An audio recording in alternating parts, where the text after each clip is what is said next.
I'm Johnny Millennium, and this is Victor Lucas. And guess what? This is Film Fury, and today we're going to review White Castle. The little mini burgers. We ate a whole bunch of them. White Castle.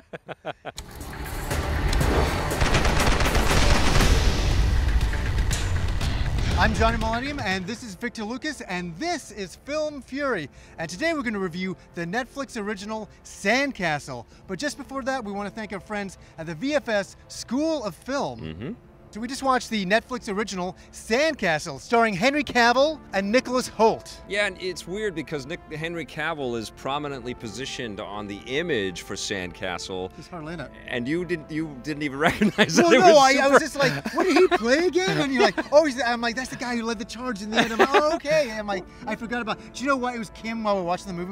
My wife, she's like, hey, that's the guy from Superman. I'm like, yeah. Oh yeah, and then I forgot. Well, you know, I'm such a superhero nerd that I wanted to see what else these guys could do, because Nicholas Hoult plays Beast in the X-Men franchise. He's the current Beast, not the Kelsey Grammer Beast.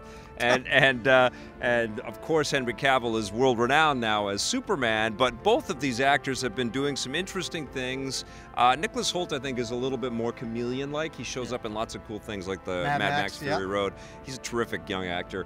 And it's kind of weird that he's carrying this entire movie on his own. Yeah. It's fascinating. It's like the Matthew Modine kind of role in Full Metal Jacket in a way, right? He plays a soldier, and this is during the Iraq invasion, and we've got him dealing with trying to get out of the army, but getting pulled back into the conflict and the war. He doesn't feel like he's right for the battles that he's about to face. In the first few minutes of the movie, you realize how much he does not want to be in this war and how much he'll do to get out of it, and we're not going to spoil that. And let me just say, I had no idea what this was going to be about. You're I know. Like, hey, check out Sandcastle. I'm like, oh, White Castle? What? Sandcastle. Well, and I sat and watched it, and I was like, oh, okay, this has got a budget. It's got a budget. I will say, you know, Netflix obviously is kind of under fire right now because we've got Disney announcing that they're going to pull all the Star Wars and Marvel stuff off of the service. Yeah, and they're going to their own service. They're going to have their own streaming service, and likely that we're going to see that from Warner Brothers and some of the other big media players. This is going to get ridiculous. There's going to be so many channels you need to subscribe to. You know,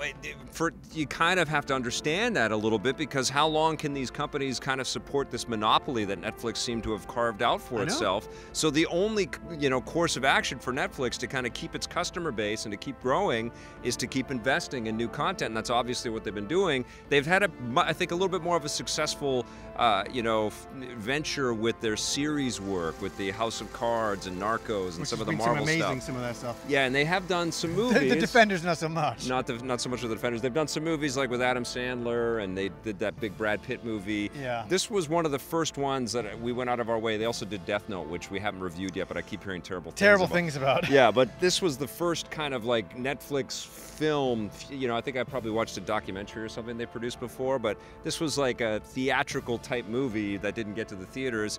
And I was curious to see it. I was also curious to see it mostly because of Cavill and Hoult, who I you know, pay attention to because they're superheroes. And Henry Cavill specifically, he's in the picture for the thing. Yeah, I was like, hardly in it. Yeah, I'm going to click on that because I want to see Superman and see if he can do anything else. That's part of the marketing, you know, kinds of thing, though. But I don't know. I started watching this movie, and it's a little slow. Yeah.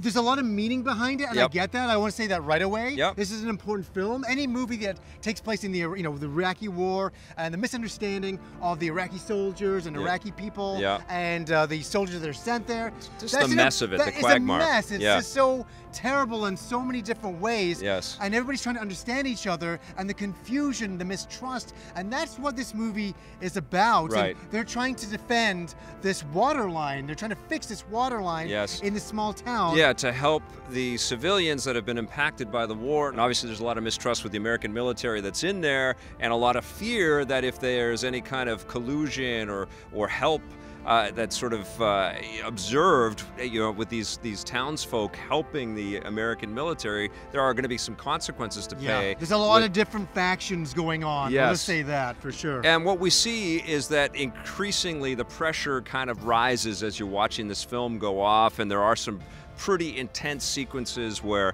you know, fire is coming, you know, bullets and rockets are coming in from all directions, and the soldiers don't know what to do. They're caught in the middle of this chaos, and they're just trying to repair this water line and get water to the residents there, and they can't understand why the residents are fighting against them. Yeah. They don't understand what they've done, where they are, and what is happening, and that's what this entire movie is really all about. And it's about the soldier who's trying to understand, you know, his place in this. And at first he just wants to get out, then all of a sudden he realizes, oh wait, these are great people here, and he wants to help them, and he wants to do good there, and then he gets sucked into all. Well, he does get, and you know, certainly sort of echoes a little bit of the stuff that we saw in Hurt Locker. But that's my issue with this movie, is that we've seen a lot of, you know, phenomenal movies at this point that have dealt with conflict in the Middle East and sort of the, you know, the American military having to deal with a lot of strife. American Sniper. There's been so many films based on this. Some really good ones, you know, that have,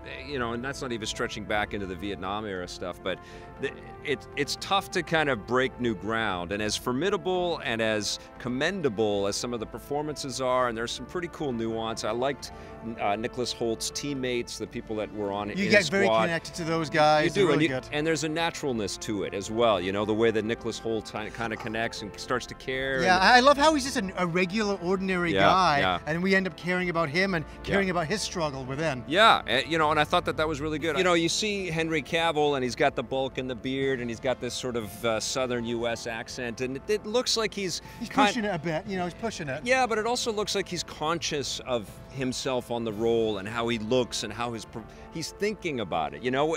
And you contrast that with another incredible, absolutely magnificent English actor, Tom Hardy, who I always forget Tom Hardy's name, and I know why. I know, I was the same way in Mad Max. I was like, who is this guy? I remember I did a review years ago on my channel, and I'm like, that guy, he was amazing, and everybody's like, don't you know who that is? I'm like, holy shit. He's so famous, and he's great, and you think of him in a celebrity, but you forget who he is because he becomes these characters, and Cavill doesn't. Like, he just hasn't yet. He played Napoleon Solo in The Man from U.N.C.L.E., and you just could see him being him and trying to be cool and dashing, and he just doesn't, like, you know. Daniel Craig is another British actor who just becomes the character, right? And Logan Lucky, yeah, and I feel like Cavill has got some notches. He's got some stuff to learn still, like. And I like him. I like the person. He was good in The Tudors, you know, but he was kind of like the ingenue in that show. I think it comes down to the movie and the script and what this is really about. It is very simplistic. At the end of the day, when this movie ended, I was like, oh, that was the story. Yeah, I mean, it's a very simple story. It is, and you know, my point earlier about Netflix needing to kind of bring the muscle, like, this is competent. It's not bad. You know, you can be entertained by it. I think they could have pushed it a little bit more. And I think Netflix has to. I think they have to sort of create your audience. Yeah, they have to create the alternative to going out to the theaters. They have to create the alternative to the mega studios, and they got to be the first place that creators come to get their films financed. Like, to be honest with you, if we went to see this in a movie theater, I'd be like, oh wow, this is it. It's so shallow of an experience. It feels TV movie-like. Yeah, it feels TV movie-like. But there's a lot going on here that is really kind of cool in a lot of ways. But it is ground that we've seen before tackled, and we talked about that. Yeah, but it is a little startling to see actors that are so prominent in other big screen productions all of a sudden show up in Netflix original movies. And so that was another reason why I wanted to check it out. I don't hate this movie, but it feels like a forgettable war film with some solid work, but it needed to make a bigger statement, a bigger message. There needed to be a bigger sense of the entirety of the battle, or something to kind of make us